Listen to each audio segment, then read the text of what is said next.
Welcome to the Grateful Entrepreneur, an online summit all about growing your business with gratitude. During the summit, I'm going to be interviewing entrepreneurs and leaders about the power of gratitude, appreciation, giving, and customer experience to help grow your business. My special guest today is Doug Spurling. Now, Doug is the president and founder of Spurling Fitness in Southern Maine. And the reason I brought Doug onto this call, we're colleagues in the fitness industry. We share the same coach, Pat Rigsby, who was a fellow guest on the Grateful Entrepreneur Summit. And Doug, I've really witnessed over the past few months posting in a group that we're both in for fitness professionals. And he's always talking about creating that customer experience or showing your clients gratitude, or going the extra mile for your clients. So I wanted to bring Doug on today to give us some examples about that. Doug's websites are dspurling.com, that's the letter D, and then spurlingfitness.com. You can find out more about him there. Doug, thank you so much for being here. Appreciate it, Scott. Looking forward to it. Awesome, me too. And Doug, like I said, you've really taken the lead, I think, in one of the Facebook groups that we're in and talking about that customer experience. And it's so important because growing a business, you're growing a fitness business, it can be a crowded marketplace. And we're always probably looking for ways to stand apart. And sure, there are things like Facebook ads and creating funnels and other marketing tactics that you think of a new one every week, right? But I know you are often talking about that old, kind of the old school ways to reach out to your clients, the things that really stand the test of time, things like handwritten cards. So maybe just kind of list a few ways that you use gratitude and appreciation in your business. Sure. Yeah. I mean, like you said, Scott, I think that in business and really in life in general, people will always do what's easiest or what they think is easiest. And, there's plenty of businesses that are doing the Facebook advertising and let's call it digital marketing as a whole umbrella. And I firmly believe that people just won't take the time to do the hard stuff like appreciating your clients. It's not complicated, but it takes some effort. So we do, when a new client comes on, we handwrite a personal thank you card and we have the team sign it. That way, not only is it just, our admin writing the card, but then the whole team signs it. So they kind of feel welcome to the family. And like I said, I always follow up with the client after they've joined to make sure that they actually got the thank you card. And I'll kind of, ask them, say, hey, did you get anything in the mail from us? Just kind of playing dumb. And they'll say, oh yeah, I got that awesome thank you card. But a lot of them will always come up to me or somebody else on the team and just automatically thank us for sending them the card. And really to the point of no other, in the last year, multiple years, have they received anything like that from any time that they purchased something. So right away, I think that's a huge leg up right off the bat. And then we schedule certain milestones. So for us in the fitness business, we know about the 6-week mark is when people tend to kind of lose a little bit of the motivation and things. Maybe, okay, I was gung-ho for a while, but then I lost it a little. So, and we want to kind of celebrate and appreciate people that have stuck with it for at least that 6-week duration. So we have just a very simple letterhead with our logo across the top. And their coach, who they kind of, maybe primarily worked with in the first 6 weeks, writes them a personal handwritten letter. And it just talks about maybe one or two of the things that they've been able to accomplish in these first couple of weeks, but also just, thanks them and appreciates them for being part of our family. And then we do that same letter, different, obviously, as far as what we say, but same concept at 6 months. And then again, at 1 year, send them a handwritten letter. Aside from that, I would say the only other thing that comes top of mind would be gifts. We send a lot of gifts to our clients, and there's a great book called Giftology that I would highly recommend everybody read. And it talks about appreciating your clients through gifts and sending them, kind of off the cuff, whether it is a thank you card or whether it is a physical gift. sending them something when they're not expecting it, and getting it in the mail. And that's just a huge, again, we can appreciate through many ways, but that tends to be one of the ways that we very easily stand out. I love it. You are doing all the right things. And we've got the author of Giftology is going to be a guest here on the Grateful Entrepreneur Summit. Awesome. So I'm pumped about that. Doug, I could really just ask follow-up questions to all this, and that would take up the entire time because I have a few follow-up questions. But let's stick with gifts. What are some gifts that you've sent to your clients? Sure. So if you read, and I'm sure John will talk about this in the book, we really built our gift philosophy off of that book, which he talks about in the book being kind of best in class. So for example, if one of your clients is a big golfer, you probably don't want to go to the local dollar store and pick up some golf balls. It would be better to spend the money on the best of the best. So he, sometimes uses the example of, instead of sending your client a $100 watch, send them the best water bottle, a $50 water bottle, because that now is best in class. So we really try to look at each client. So that may be, the nicest bottle of wine that we can find if they really enjoy wine. We sent clients, I use the golf ball analogy. We just had a client as it gets ready in Maine here for finally some golfing weather. We knew a client was a big golfer, so we sent him his favorite set of golf balls with a little handwritten note. We still always include the handwritten note just because we think that's a nice way to kind of add to it.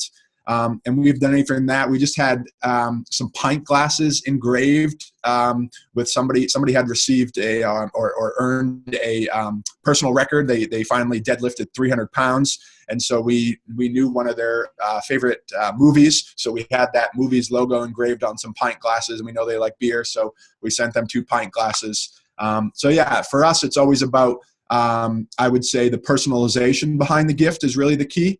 Not just, whether it's the handwritten card, it's that separates it because they know it's coming from you, and it's has that personal approach, rather than, the same thing with the gifts, not just sending them a branded version of, say, a sticker is cool, or any branded t-shirt is cool. But that they may take that as more of a promotion, and they kind of get the reason why you're doing it, versus if you just send them, a bottle of wine or some pint glasses, there's no ulterior motive for you other than just flat out appreciating them. Yeah, I absolutely love that. And, from time to time, I see fitness professionals asking, hey, it's the holidays. I want to get my clients a gift. Do you think I should do a Starbucks gift card or yoga mats? And, that really, that's nice that the thought that counts type of thing, but you're not really showing that you really value your client and their personal interests. So really cool what you're doing there. And I want for everybody watching this interview, Doug comes from the fitness background, as do I, but I really want to emphasize that these tips that Doug is giving can work across any industry. I know there's a lot of entrepreneurs watching who own different types of businesses. These can work. It doesn't even have to be a service-based business. These can work in any industry to help grow your business. Doug, rewind a bit. You talked about after you send that first card, you follow up with them to make sure that they got it. Do you do that by phone or by email, or how do you do that? For me, I have the ability to be in our facility. So Sure. I always just try to make a touch point within the first month. I don't get to work with every member every single time, just like maybe a lot of you don't get to work one-on-one with every single client or customer in your business. But I do have a goal that within the first 30 days, I make sure I, face-to-face meet every client. And a lot of times they'll just automatically tell me because it's such a huge differentiator. But if not, I'll just kind of ask them like, hey, did you get anything in the mail from us? And then they'll kind of allude to the thank you card. Yeah, I love that. And I loved also what you said at the beginning, that first card, you have the entire team sign the card. And I actually experienced that recently. I'm doing some personal training on the side here locally in Denver. And one of my clients, she's her aspiration is to be in the Olympics for archery. And so she competed in a tournament recently and got her first international medal. And normally, you know, I probably would have just Oh, wow. sent the card myself and signed it myself. I'm like, it'd be cool because the entire team that works at the gym, they knew she's going for the Olympics. I was like, hey, let's let everybody write a message of, you know, accomplishment and congratulations. We signed it, and sure enough, she posted an image of the card on Instagram. And that's what happens when you send things unexpectedly, making people feel good. The byproduct is they'll shout out to their audience, and it could lead to referrals and or retention or them coming back if they're not a current client. So really cool strategy. What are some ways, you know, we talked about thank you cards, but what are some ways to just deliver great customer service? I know you posted recently in a Facebook group, we don't want to just strive to deliver good customer service. We want to deliver great customer service, like Zappos. Zappos is I think one of the leaders in customer service. How do you deliver great customer service? I think the number one tip I always have for customer service, and it's going to sound really silly, but not everybody does it, is know your customer's name and repeat their name 1,000 times and then repeat it another 1,000 times. We as humans, it's the word that we like to hear the most. And if you think about your day-to-day life and how many businesses you walk into that you're not greeted by your first name, if you walk into the coffee shop, very few coffee shops remember you by your first name. And if they do, chances are you're going to repeat as a customer. So greeting every single client or customer by their first name. And again, like Scott said, none of these, I consider all of this to just be business principles. I don't consider it to be specific to fitness. If I was running a coffee shop, I would still greet everybody by their first name. So greeting everybody by their first name.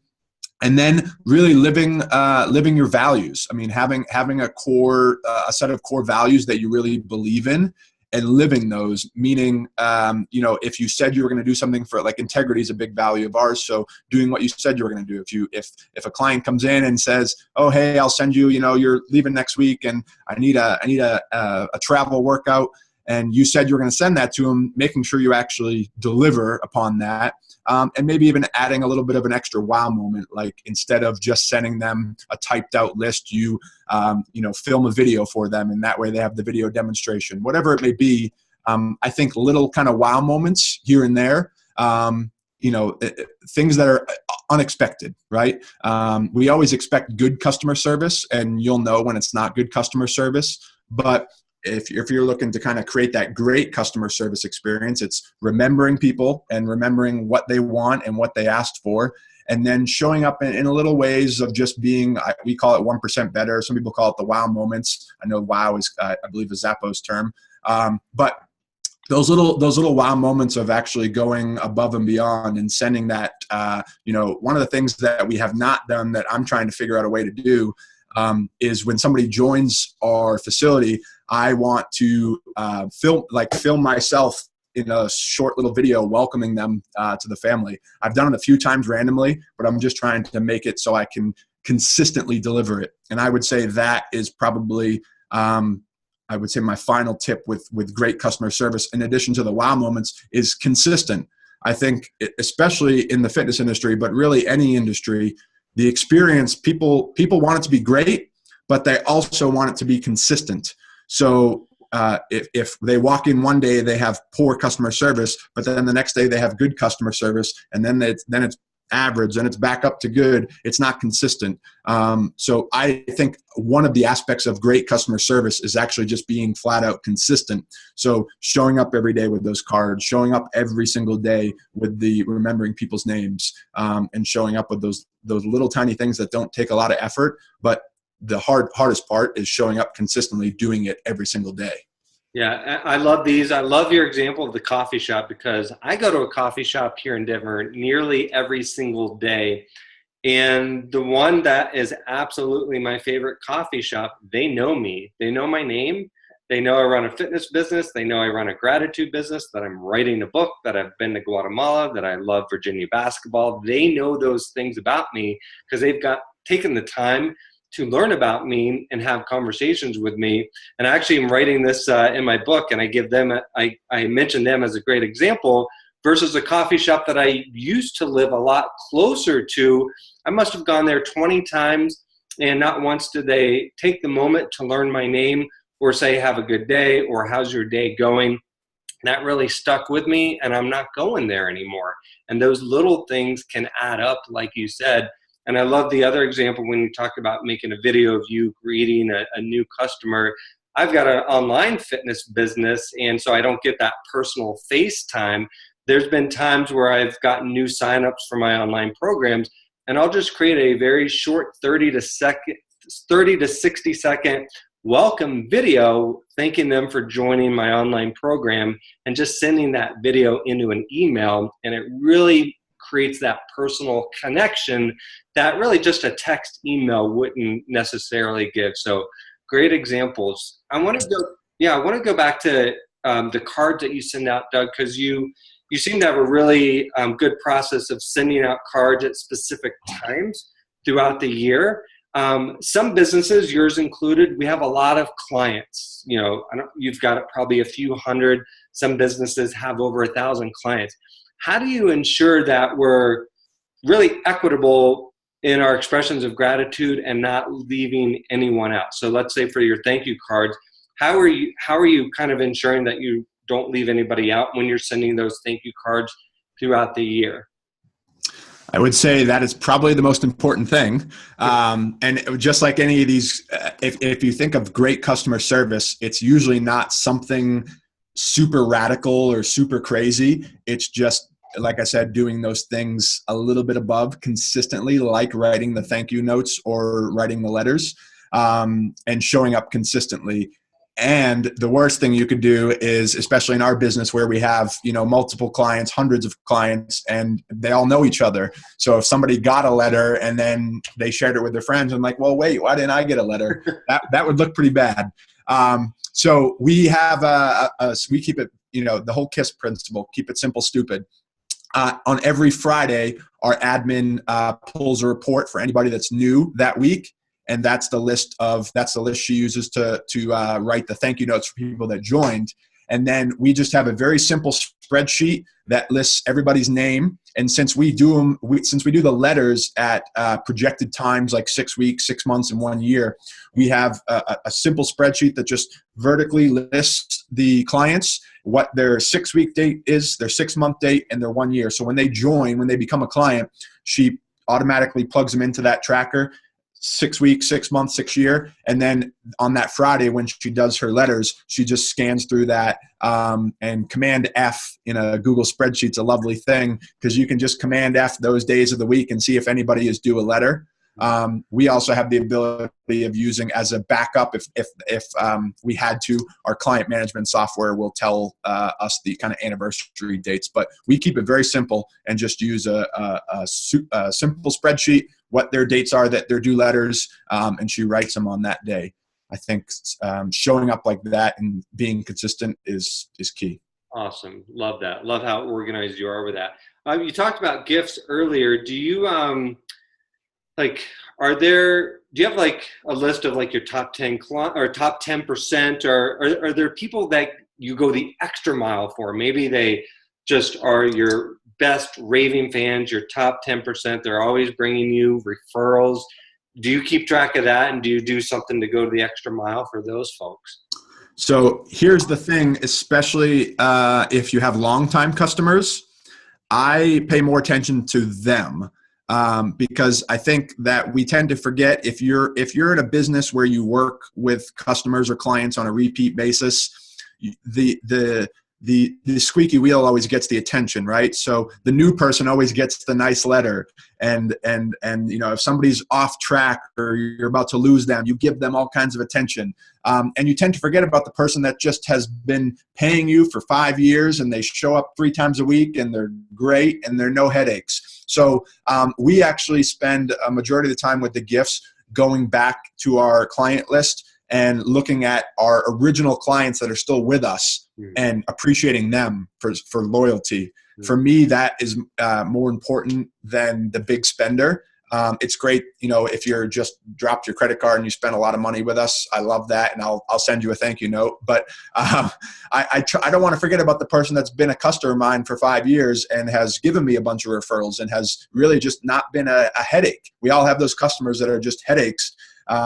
And we want to try to get rid of them as quick as possible, but they get our attention. I want to not forget about the people that have been with me for 5, 6, 7 years now. And so we go back to the very beginning of our membership list, and just that guy that I mentioned earlier that's getting the golf stuff for golf season. He's my second client. He's been with me. He was the second client that ever joined since I started 6 years ago. And so I don't want to forget about him, because he's what allowed me to build what we now have. Yeah. So you definitely have to appreciate that. Yeah, I love that. Talk to Pat Rigsby a little bit about that. As sometimes we are always chasing for that new client instead of really just massaging that relationship with our current clients. So love that you said that. Real quickly, do you send out cards to past clients that aren't in your in your gym anymore? Yes. So we send a "We Miss You" letter, and that goes out roughly 6 months after they leave. If they, because most times, again, going back to good customer service, if you're doing a good job, if somebody does not, stay with you, or depending upon your business model, if they don't, buy something again from you or stay as a client, what have you, if your customer service is solid, it's usually not your fault. It's usually just their life circumstances. And so we want to stay in front of them, because maybe in 6 months maybe they left because they lost their job, and now 6 months from now they got a new job or whatever. But if we never reach out to them, they're never going to, the whole top of mind awareness, they're never going to think about us. So we do send a letter saying, hey, hope life is great. We miss having you a part of the family. And we always give them a little incentive to come back. And that's a letter that, again, goes out roughly 6 months after they leave, and signed by the whole team and stuff like that. Awesome. Love that. Okay, let's wrap up with one more question. The word culture is used a lot in businesses. And when it comes to gratitude and appreciation, besides showing it to clients, we really want to show it to our team, our vendors, our suppliers, anybody, I think, that helps our business run. Has Spurling Fitness embraced an entire gratitude culture, which includes team members and vendors? And if so, how are you doing this? How are you showing appreciation to your team? Sure. So I think, everybody defines culture differently. I always consider culture in our business to be a kind of an equation of your mission, your vision, your clients, your team, all kind of smashed together. And that's really what defines culture. And culture is never static, right? It's always changing. And especially in our business, but I think in any business, if you're more than just a one-person show, your team is your biggest asset. And most people are never in a job position that they thoroughly enjoy. And that usually comes back to not having good culture, not having good leadership. So as far as how we appreciate the team, we spend a lot of time on that. We do a annual holiday party, of course. We do a summer retreat where we go away for 3 days and just kind of do some unorganized activities, some team building stuff, but really just kind of let loose, and usually rent a cabin or something like that for 3 days and just hang out. So we do that every summer. So that's probably the two bigger things we do. On a day-to-day or week-to-week basis, we just really appreciate through the ability for them to offer feedback all the time. So we have daily meetings, daily huddles, where, yes, there's some accountability and management going on, but it's also just listening to them about what's their rock in their shoe, and basically they feel heard. And making sure that we have a really clear vision for the company so that they feel bought in, listened to, and know that they play an integral part that is moving us closer to that vision and just driving that home every single day. I love that. It's so important to have your entire team kind of on board with the values, the vision, the mission, and it's easier to make decisions when you know that, and you can just live and run your business by your values, and it's so much better. Doug, man, I am so impressed with what you're doing in your business. I mean, if I had a gym, I'd want to run my gym like yours. It's just incredible what you're doing with your clients and your team. Really appreciate you. If anybody wants to kind of follow you or learn more about you, either on social media or through your websites, where's a good place to turn? Number one place would just be Facebook, as for most of us. If you just search Doug Spurling, you can find me on Facebook. And then the website, dspurling.com, if you ever wanted to connect outside of Facebook. Awesome. Doug, you are the man. Thank you so much for being a special guest. Thanks, Scott. Appreciate it. Everybody watching, thank you for joining us with this interview with Doug Spurling for the Grateful Entrepreneur Summit. We'll see you next time. Bye for now.